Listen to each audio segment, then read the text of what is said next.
What a superb model.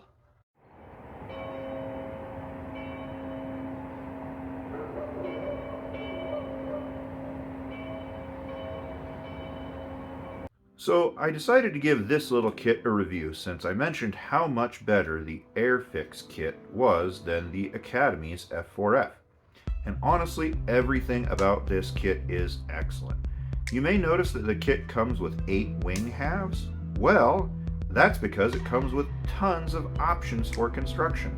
Canopy opened or closed, landing gear up or down, and pretty obviously wings folded or extended. The fit is perfect, the mold lines were nearly invisible, and the construction is foolproof.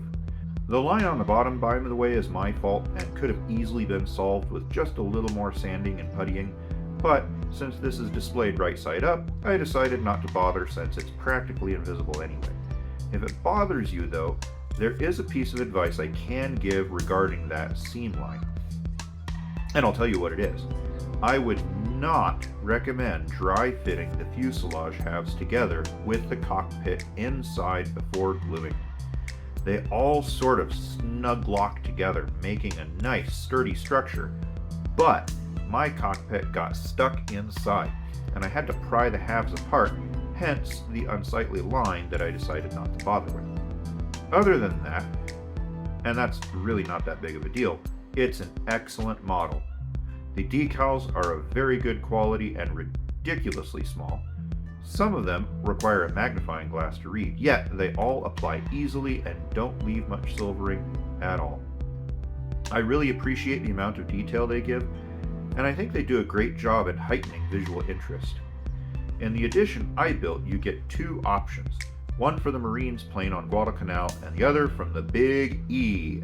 That's the Enterprise for the layman. I had to go with the Enterprise simply for what a historic aircraft carrier it was, what a massive role it played in World War II, and I'm a Star Trek nerd. Although the Marines on Guadalcanal were undoubtedly badass as well, and that campaign was technically what broke the Japanese warfighting capabilities in World War II, so... crud. I might have to get another one so I can build the Marine versions too.